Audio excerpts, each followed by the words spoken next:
67의 재벌 회장이 낡은 환자복을 입었습니다. 이 나라 손꼽히는 재벌 회장이 왜 환자로 위장했을까요? 아들이 데려온 여자, 간호사, 배경도 없고 집안도 없었습니다. 그는 직접 확인하기로 했습니다. 그 여자의 진심을. 그리고 간호사 박서아가 병실 문을 열고 들어왔습니다. 새벽 2시, 그 낯선 노인의 손을 그녀는 놓지 않았습니다. 아무도 없는데 메모까지 남긴 여자. 일주일 후 회장의 정체가 드러났습니다. 회장, 그 두 글자에 그녀의 다리가 흔들렸습니다. 67의 재벌 회장이 28 간호사에게 고개를 숙였습니다. 과연 그 이유는 무엇이었을까요? 재벌 회장이 낡은 환자복을 입고 병실 침대에 누웠습니다.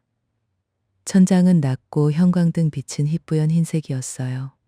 평생 5성급 호텔의 스위트룸에서만 눈을 떴던 사람이 낡은 3인실 병실 창가 침대에 누워 있었습니다. 옆 침대에선 코 고는 소리가 들렸고 복도에선 간호사들이 분주하게 움직이는 소리가 났어요.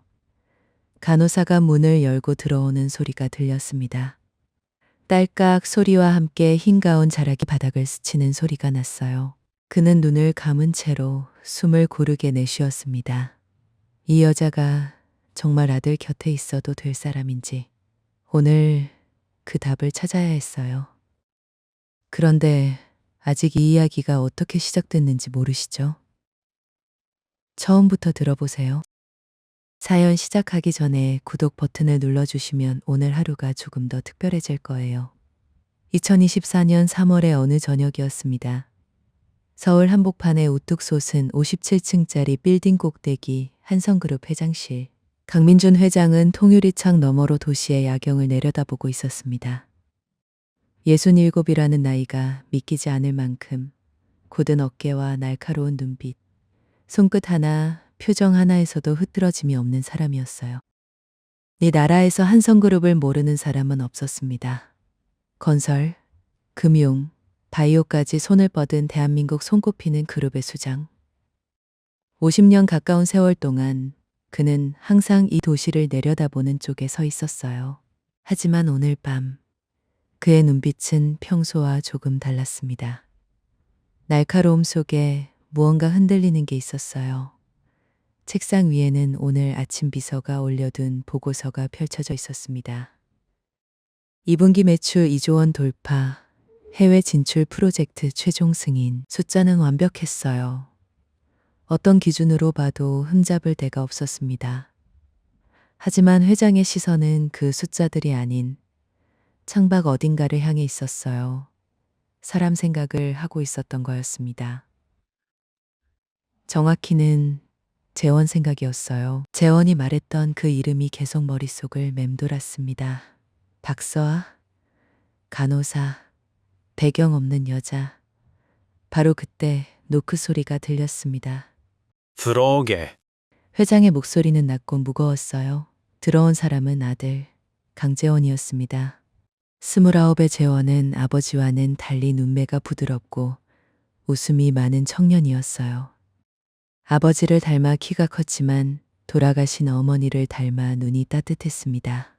하지만 오늘만큼은 표정이 다부지게 굳어 있었어요. 물러서지 않겠다는 단단한 결심이 온몸에서 느껴졌습니다. 아버지, 말씀드릴 게 있어요.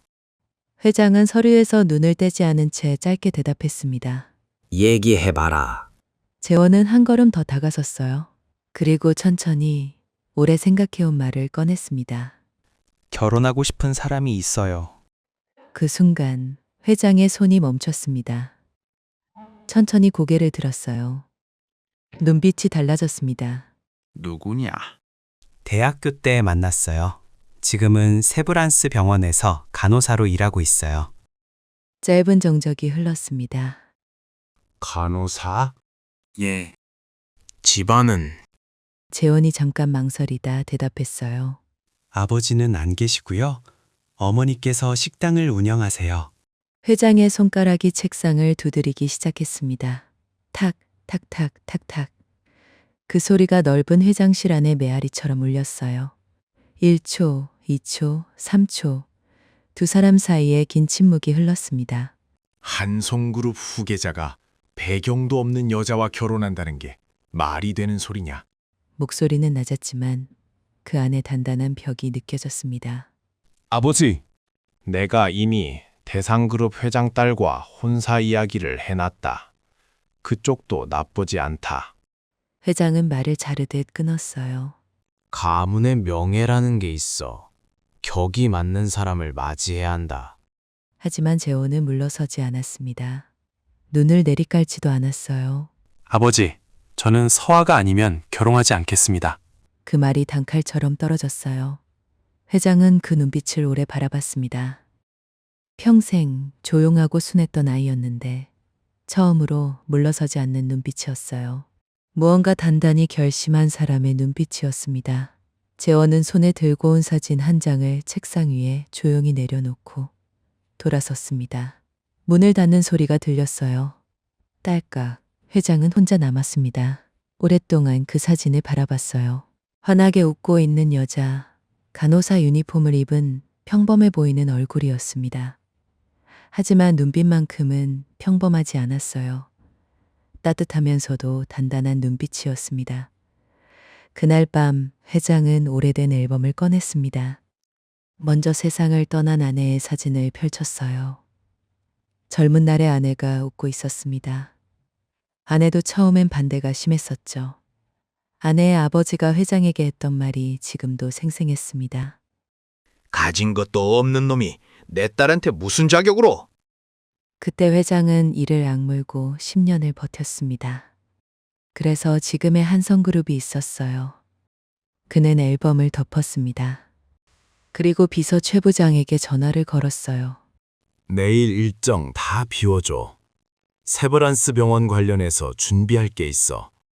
그의 계획이 시작되고 있었습니다. 한편 이 모든 일이 벌어지는 동안 박사하는 전혀 모르고 있었습니다. 서하는 세브란스 병원 32병동 간호사 3년차였어요. 28살, 작은 체구에 단정하게 묶은 머리. 겉보기엔 수수했지만 병실에 들어서는 순간만큼은 누구보다 든든한 사람이었습니다. 어릴 때부터 꿈이 간호사였어요. 아팠던 자신의 손을 꼭 잡아주던 간호사 선생님이 너무 좋았던 것뿐이었는데 그 마음 하나가 여기까지 왔습니다. 힘들어도 그만두고 싶다는 생각은 한 번도 한 적이 없었어요. 오늘도 새벽 6시에 출근해서 쉬지 않고 움직이고 있었습니다. 서아 씨, 오늘도 제일 먼저 왔네? 동료 오지영이 투덜거리며 말했습니다. 서아는 웃으며 대답했어요. 어르신들 아침 일찍 계시잖아요. 빨리 와야죠. 오지영은 고개를 저었습니다. 야, 서아 씨는 진짜 천사야? 아니면 좀 모자란 거야? 아마도 그 둘 중 하나일 거야. 서아는 그냥 웃었어요. 이런 말을 들을 때마다 서아는 생각했습니다. 모자란 게 아니에요. 그냥 이 일이 좋은 거예요. 환자가 조금씩 나아지는 걸 볼 때마다 이 직업을 선택한 게 잘한 것 같아요. 서아의 하루는 언제나 이런 마음으로 시작됐습니다. 작지만 단단한 마음이었어요. 그리고 그 서아에게는 사귄 지 3년이 된 남자친구가 있었습니다. 강재원. 대학교 선배로 만났고 지금은 서울 시내 어딘가 회사를 다닌다고만 알고 있었어요. 구체적으로 어디냐고 물으면 재원은 늘 웃으며 얼버무렸습니다. 그냥 회사야. 별로 특별하지 않아. 서아는 딱히 더 캐묻지 않았어요. 성격이 좋고 사람이 따뜻하면 됐지. 어디 다니는지가 뭔 상관이야. 그게 서아의 생각이었습니다. 그래서 서아는 지금도 전혀 몰랐어요. 재원이가 한성그룹 회장의 외아들이라는 사실을요. 3년 동안이나요. 다음 날 이른 아침, 회장은 드레스룸 구석에서 오래된 옷가지들을 꺼냈습니다. 회장이 되기 전 젊은 시절 현장을 돌아다니던 때 입었던 옷들이었어요. 먼지가 쌓인 채 구석에 걸려 있었습니다. 낡은 회색 점퍼, 헐렁한 면바지, 밑창이 닳아 구멍이 날 것 같은 운동화. 손목에 5천만 원짜리 시계는 서랍에 넣었습니다. 머리는 단정하게 빗는 대신 헝클어뜨렸어요. 비서 최 부장이 이번 서류를 건네며 말했습니다. 회장님, 진단명은 대상포진 의심으로 적어두었습니다. 3인실 배정이고 담당 간호사가 박서아 씨로 배정되도록 해뒀습니다. 회장은 고개를 끄덕이며 거울을 봤습니다. 낯선 노인이 서 있었어요.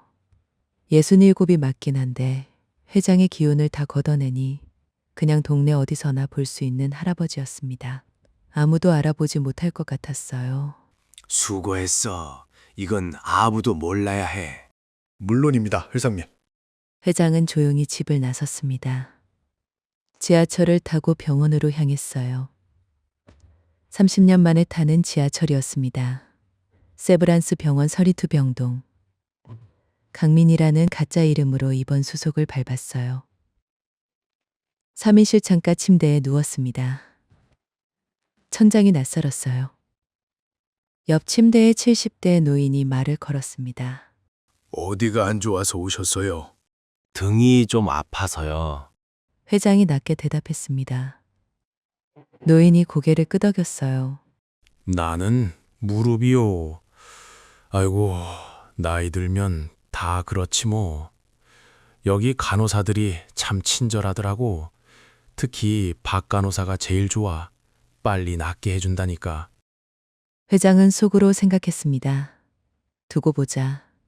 말만 친절하고 실제로 어떤 사람인지 직접 봐야 알지. 사람은 아무도 안 볼 때, 그리고 힘든 상황에서 진짜 모습이 드러나는 법이니까요. 그는 눈을 감았어요. 기다리기로 했습니다. 오후 2시 병실 문이 열렸습니다. 회장은 잠든 척했습니다. 발소리가 들렸어요. 빠르지도 느리지도 않은 걸음이었어요. 강민 어르신 혈압제로 왔어요. 잠깐 일어나실 수 있으세요? 목소리가 예상보다 훨씬 차분했습니다. 명령하는 게 아니라 부탁하는 톤이었어요. 회장은 천천히 눈을 떴습니다.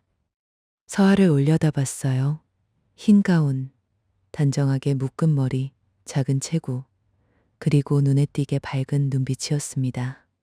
많이 주무셨어요? 어디 불편한 데는 없으세요? 서아가 물었어요. 등이 좀 쑤시오. 회장이 짧게 대답했습니다.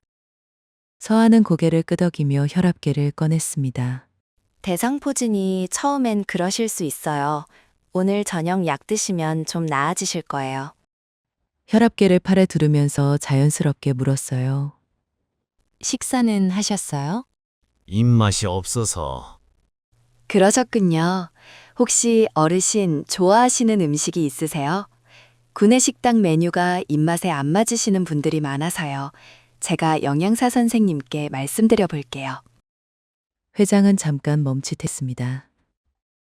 의무에서 나온 말이 아니었어요. 진짜로 궁금해서 묻는 말이었습니다. 된장찌개. 회장이 대답했어요. 서아는 메모를 적으며 말했습니다. 알겠어요. 꼭 말씀드려 볼게요. 혈압을 재고 기록을 남긴 서아는 자연스럽게 병실을 한번 둘러봤습니다. 어르신, 보호자분 연락은 됐어요? 혼자 오신 것 같아서요. 회장은 짧게 대답했어요. 아들이 바빠서 연락 안 해도 돼. 서아는 더 캐묻지 않았습니다. 당연한 듯이 받아들였어요. 무례하게 더 파고들지 않았습니다. 그러세요. 그럼 불편하신 거 있으면 언제든 부르세요. 제가 이병동 담당이니까요. 그리고 돌아섰어요. 빠르지도 느리지도 않은 걸음으로 다음 침대로 향했습니다. 회장은 그 뒷모습을 바라봤어요. 연기가 없었습니다. 그냥 하던 대로 하는 사람이었어요. 그날 저녁 식판이 왔습니다. 회장이 뚜껑을 열었어요. 된장찌개가 올라와 있었습니다. 구내식당 기본 메뉴가 아니라 따로 작은 냄비에 담아준 것 같았어요. 그리고 식판 모서리에 작은 메모가 붙어 있었습니다. 어르신 입맛에 맞으시면 좋겠어요. 박서하. 회장은 그 메모를 한참 바라봤습니다. 영양사에게 부탁하고 식판 메모까지 챙겨 붙인 것. 시킨 것도 아닌데, 아무도 보는 사람도 없는데, 그냥 당연하다는 듯이 한 일이었어요. 그는 조용히 숟가락을 들었습니다. 된장찌개가 생각보다 훨씬 따뜻했어요. 마음도 함께 따뜻해졌습니다. 사흘째 되던 날이었습니다. 회장은 일부러 까다롭게 굴기로 했습니다. 진심이 어디까지 가는지 확인하고 싶었어요. 사람은 힘든 상황에서 편한 상황과 다르게 행동하는 경우가 많으니까요. 아가씨, 나 주사 맞을 때마다 너무 아파. 다른 사람한테 맡겨. 서아는 잠깐 멈췄다가 미소를 지었습니다. 제가 좀 더 조심할게요. 한 번만 더 믿어봐 주세요. 나 혈관이 안 좋아서 다른 간호사들도 다 힘들다고 했어. 회장이 다시 말했어요. 서아는 고개를 끄덕였습니다. 네, 차트에서 봤어요. 그래서 오늘은 제일 가는 바늘로 준비해 왔어요. 서아는 침착하게 준비를 마쳤습니다. 회장은 일부러 팔을 움츠렸어요. 아파. 아직 시작도 안 했어요, 어르신. 서아의 목소리에 살짝 웃음기가 섞였습니다. 회장은 자신도 모르게 피식 웃음이 났어요. 주사는 정말로 아프지 않았습니다. 이번엔 안 아프네. 그저 연습 많이 했거든요. 서아가 주사 자리에 작은 반창고를 붙이며 말했어요. 어르신, 오늘 복도 산책 한번 하셨어요? 너무 누워만 계시면 회복이 느려요. 몸도 조금씩 움직여줘야 빨리 나으세요. 서아의 말은 따뜻했지만 틀린 말이 하나도 없었습니다. 다리가 무거워서. 회장이 퉁명스럽게 대답했습니다. 서아는 망설이지 않았어요. 제가 같이 가드릴까요? 5분만요? 바쁘지 않아? 회장이 물었어요. 지금 이 시간엔 괜찮아요. 두 사람은 복도를 천천히 걸었습니다. 서아는 회장의 속도에 맞춰 걸었어요. 앞서 나가지 않았습니다. 말도 먼저 강요하지 않았어요. 그냥 함께 걷는 것만으로 충분하다는 듯이 곁에 있었습니다. 복도 끝 창문으로 봄볕이 들어오고 있었어요. 회장은 그 빛을 오래 바라봤습니다. 오랜만에 느끼는 햇살이었어요. 어르신, 가족이 많으세요? 서아가 먼저 말을 꺼냈습니다. 아들 하나. 사이가 좋으세요? 회장은 잠깐 생각하다 대답했어요. 글쎄, 요즘은 좀 틀어졌어. 왜요?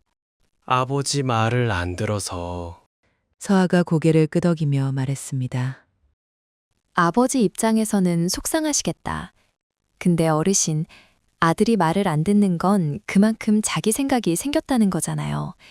꼭 나쁜 것만은 아닐 수도 있어요. 자기 생각이 있는 사람이 더 단단한 사람이기도 하고요. 회장의 발이 잠깐 멈췄습니다. 그래? 서아는 자연스럽게 자신의 이야기를 꺼냈어요. 저도 엄마랑 많이 싸웠거든요. 엄마는 제가 간호사 하는 거 반대하셨어요. 너무 힘들다고요. 밤새 일해야 하고 몸도 많이 상한다고. 근데 제가 버티고 나서야 엄마가 그러셨어요. 네가 옳았다고. 서아는 특별한 의도 없이 말했습니다. 그냥 자연스럽게 꺼낸 이야기였어요. 하지만 회장은 그 말을 오래 들었습니다. 마음 한구석이 묘하게 따끔하게 쓸렸어요. 자신이 아들에게 했던 말들이 머릿속을 스쳐 지나갔습니다. 병실로 돌아와 침대에 누운 회장은 천장을 바라봤습니다. 아들 생각이 났어요. 아들도 자기 생각이 있는 거겠지. 그 생각이 맞는 건지 틀린 건지 아버지인 자신이 어떻게 다 알 수 있겠냐고. 하지만 회장은 고개를 저었습니다. 아니야. 아직은 판단하기 이르다. 감정에 흔들리면 안 돼. 더 봐야 해. 한 번의 친절이 전부가 아닐 수 있으니까요. 진짜는 아빠 앞에서 드러나는 거야.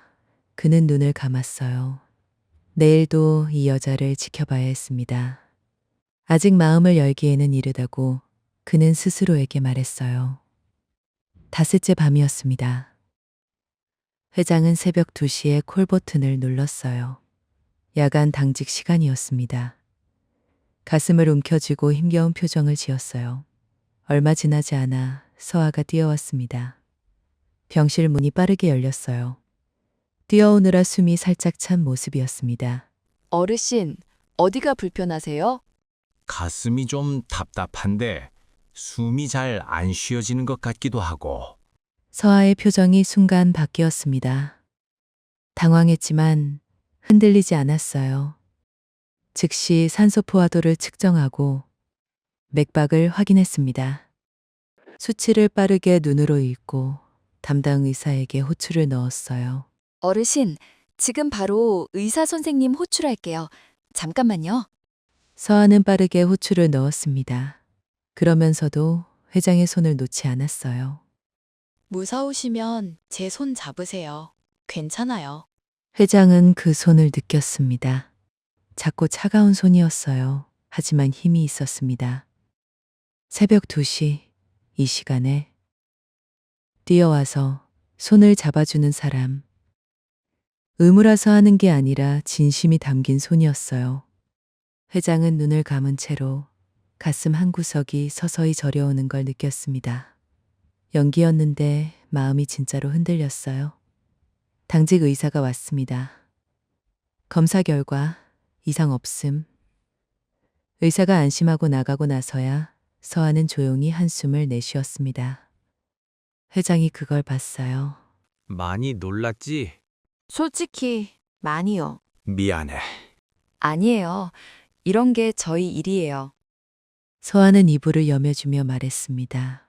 어르신, 혼자 계시면 겁나실 수 있어요. 아들한테 연락 한번 해보시는 거 어때요?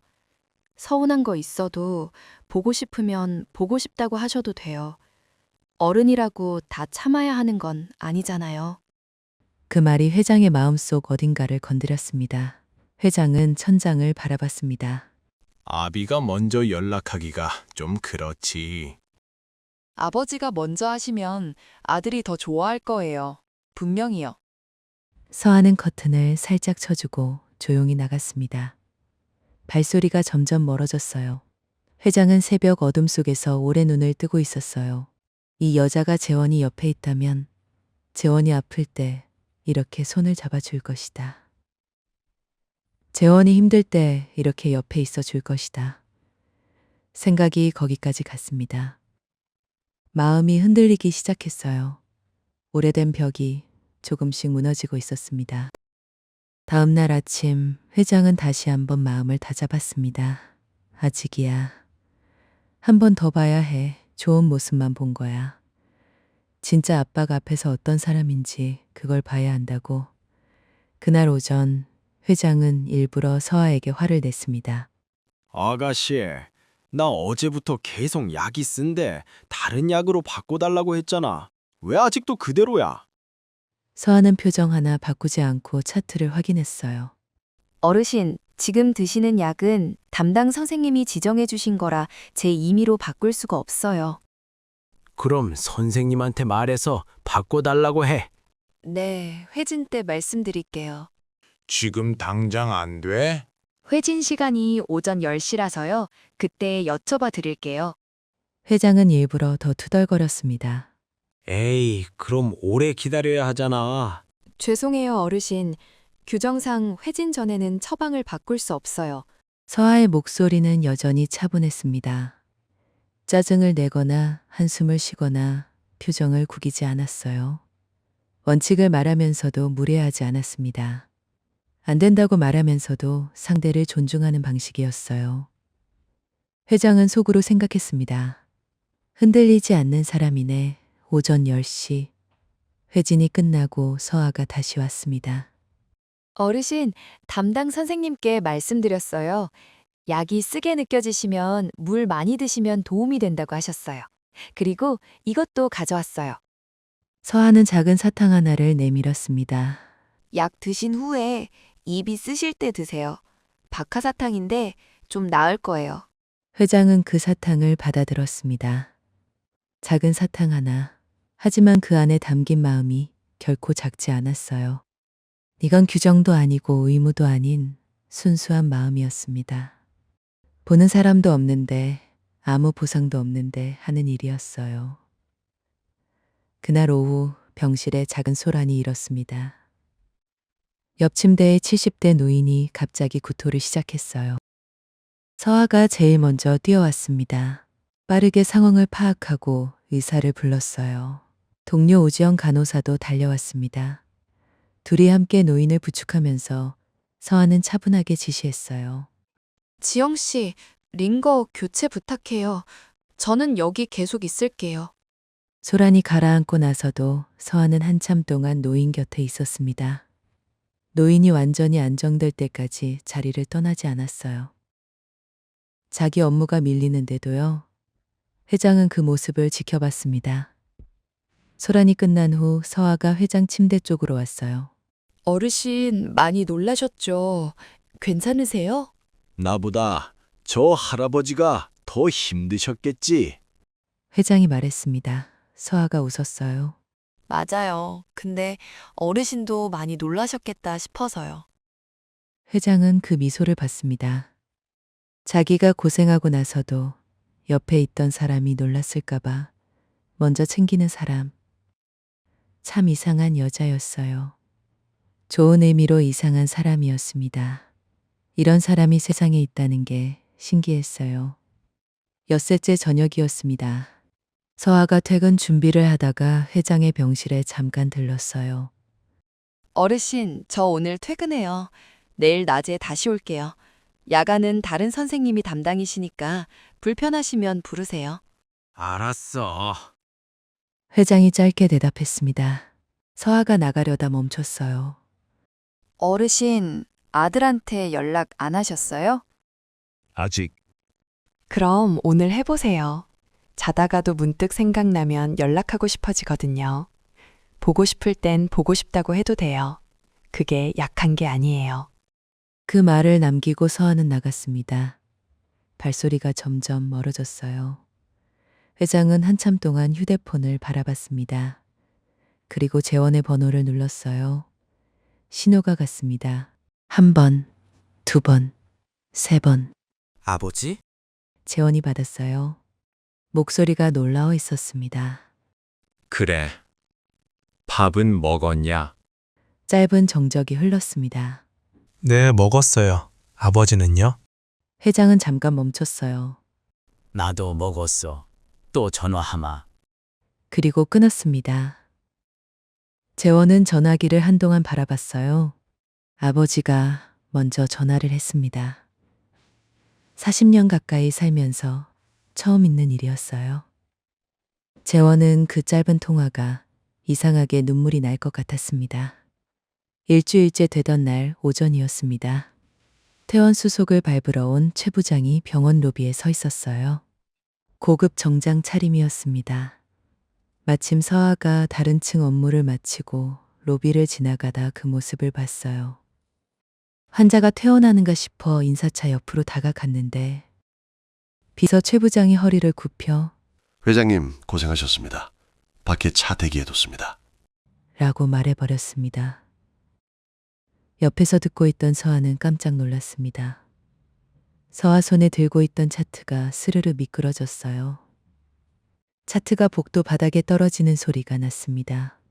회장님, 그 두 글자가 귓속에 울렸어요. 서아는 회장을 봤어요. 회장은 눈을 감았다가 떴습니다. 회장은 더 숨길 이유가 없었어요. 회장의 눈빛이 달라졌습니다. 낡은 점퍼를 입은 노인이 맞는데 그 눈빛이 달랐어요. 처음으로 그 눈빛이 낯설게 느껴졌습니다. 놀랐죠? 회장이 먼저 말했습니다. 서하는 말이 나오지 않았어요. 비서 최 부장이 환자를 소개했습니다. 이분은 한성그룹 회장님이시고 재원군의 아버님 되십니다.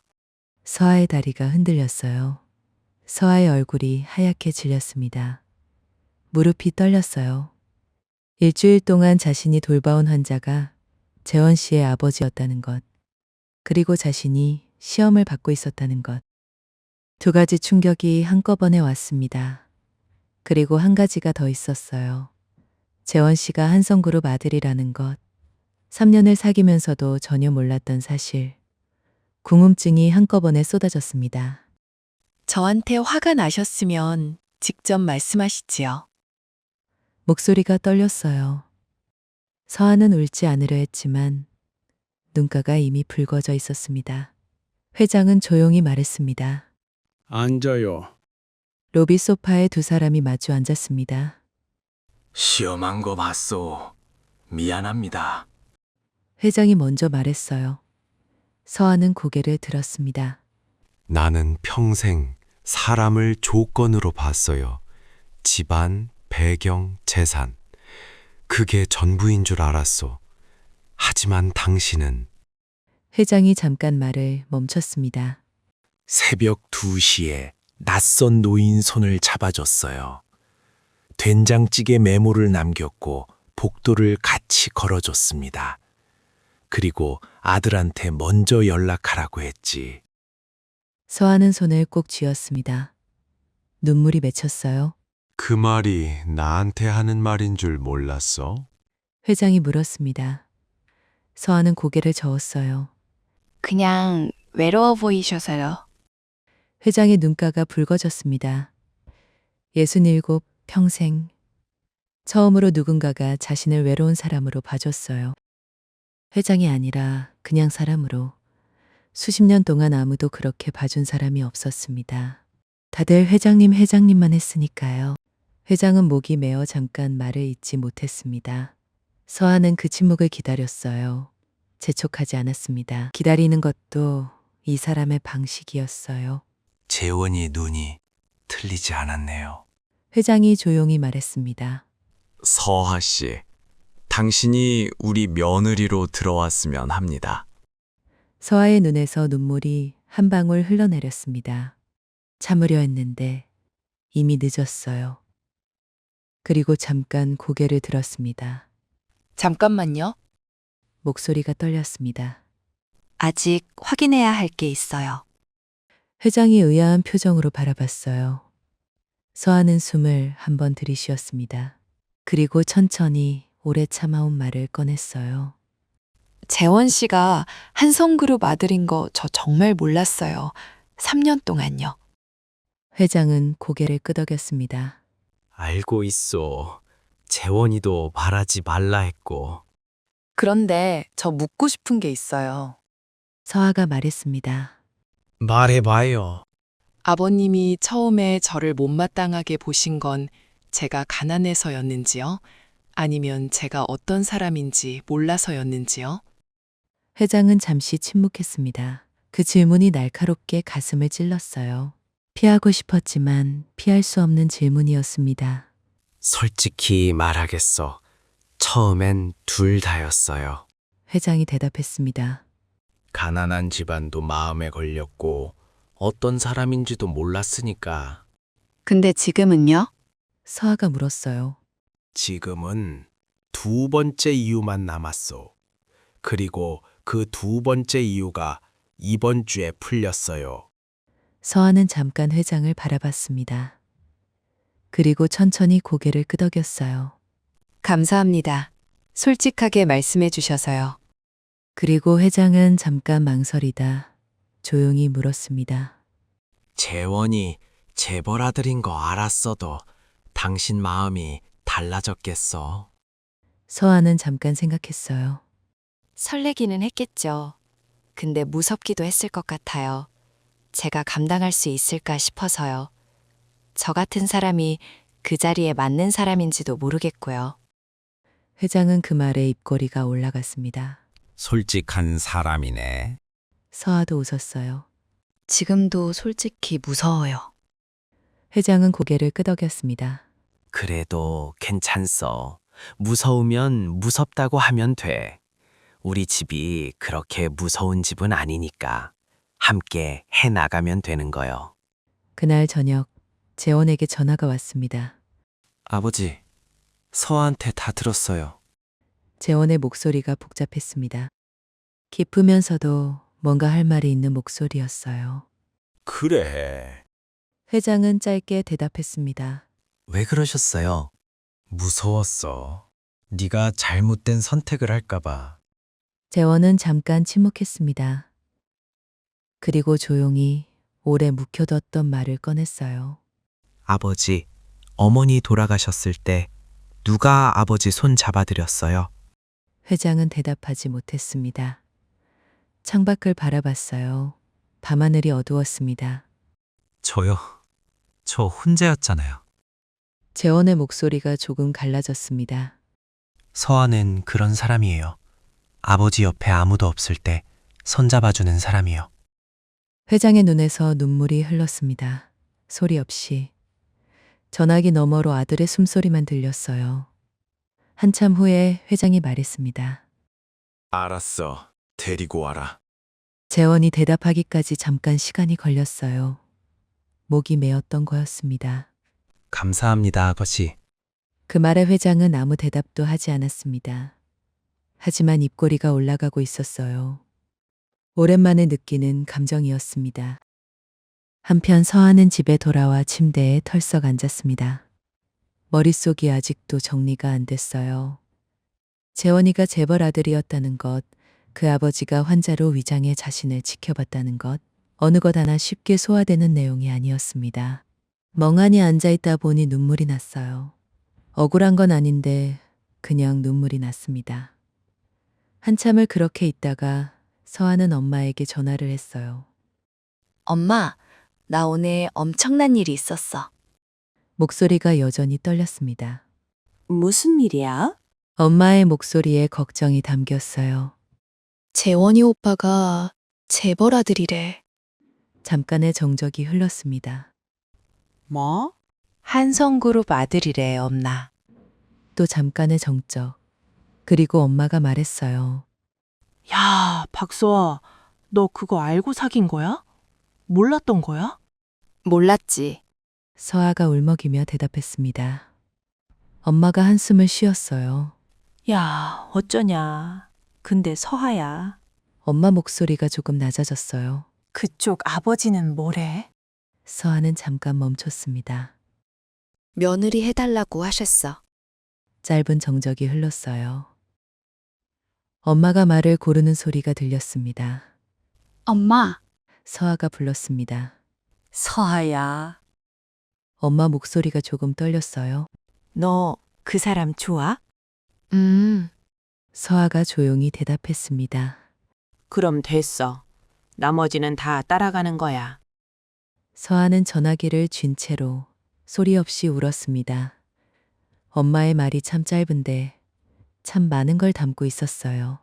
두려운 것도 설레는 것도 걱정되는 것도 다 맞는데 그래도 좋으면 된다고 그게 전부라고. 서아는 한참 울고 나서 눈을 닦았습니다. 그리고 재원에게 문자를 보냈어요. 오빠, 나 괜찮아. 그 문자 한 줄이 많은 것들을 담고 있었습니다. 상견례 날이 왔습니다. 2024년 4월의 어느 토요일 저녁, 서울 한남동의 고급 레스토랑 프라이빗룸 앞에서 서아는 숨을 고르고 있었어요. 손이 축축하게 젖어 있었습니다. 단정한 베이지색 원피스, 자연스러운 화장, 화려하지 않지만 정성이 담긴 차림이었어요. 최대한 좋은 인상을 주고 싶었습니다. 옆에 선 재원이 그 손을 꼭 잡았어요. 괜찮아요. 아버지는 좋은 분이에요. 재원의 목소리는 차분했지만 서아는 알았습니다. 재원도 긴장하고 있다는 거요. 손바닥에서 땀이 느껴졌거든요. 저 잘할 수 있을까요? 서아가 작게 물었습니다. 재원은 웃었어요. 당신은 원래 잘하는 사람이잖아요. 그냥 평소처럼만 하면 돼요. 서아는 고개를 끄덕였습니다. 깊게 숨을 들이쉬었어요. 재원이 문을 열었습니다. 부드러운 조명이 비치는 방이 보였어요. 넓은 테이블 하나, 그리고 창가에 서 있는 한 남자. 창밖으로 서울의 야경이 펼쳐져 있었습니다. 그 남자가 천천히 돌아섰습니다. 네이비 정장을 입은 60대 후반의 남자. 굳은 자세, 날카로운 눈빛. 병실에서 봤던 것과는 전혀 다른 모습이었어요. 서아는 그 얼굴을 보는 순간 숨이 멎는 것 같았습니다.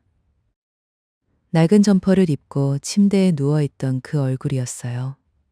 아, 서아의 입에서 소리가 새어나왔습니다. 재원이 서아의 어깨에 손을 얹었어요. 아버지예요.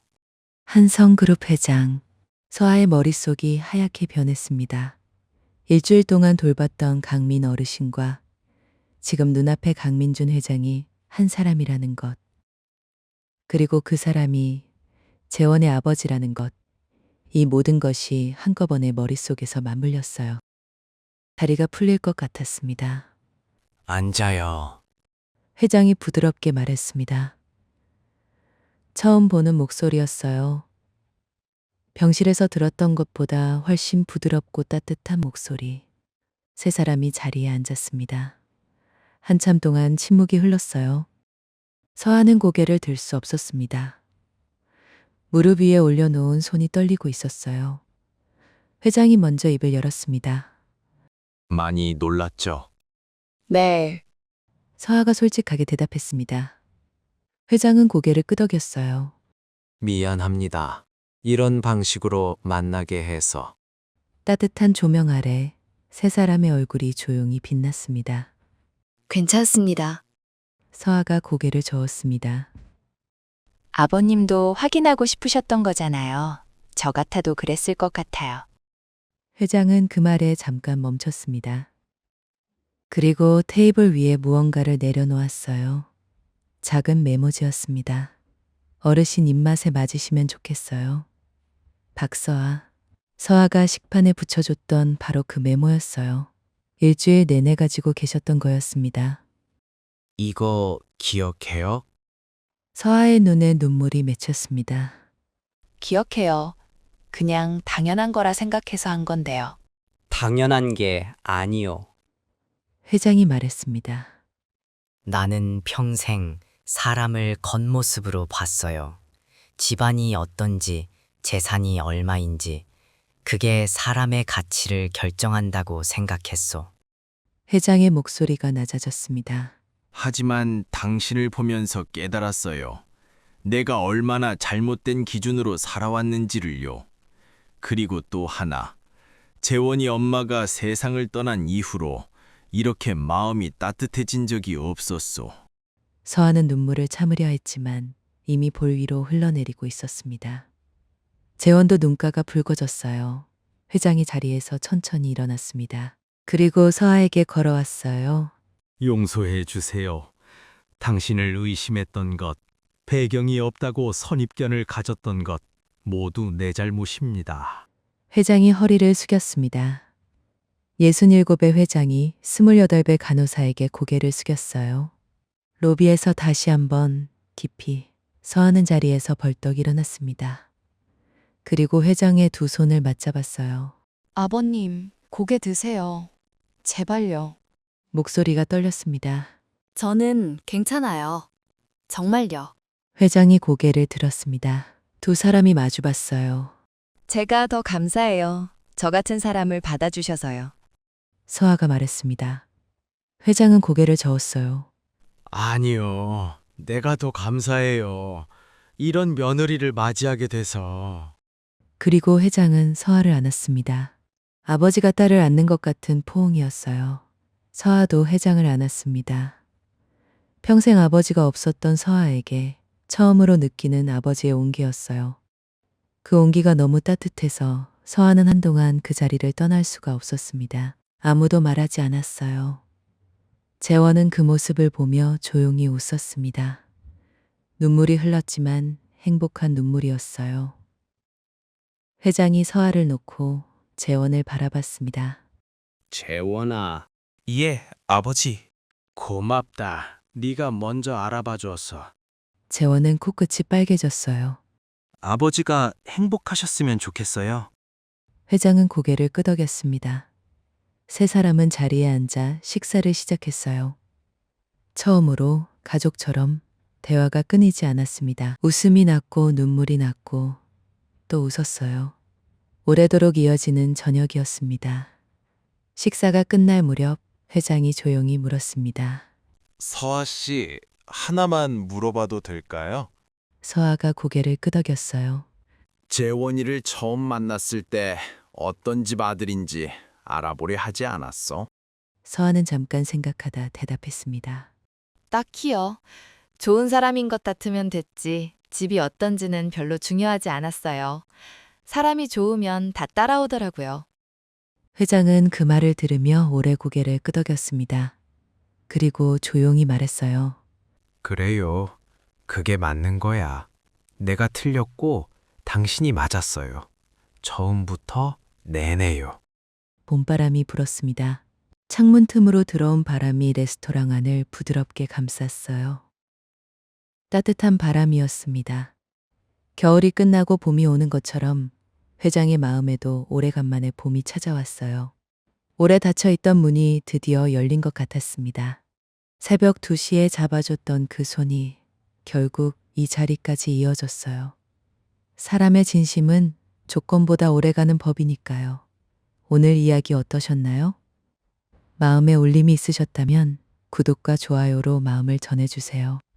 이런 따뜻한 이야기 앞으로도 계속 가지고 오겠습니다. 오늘도 행복한 하루 되세요. 감사합니다.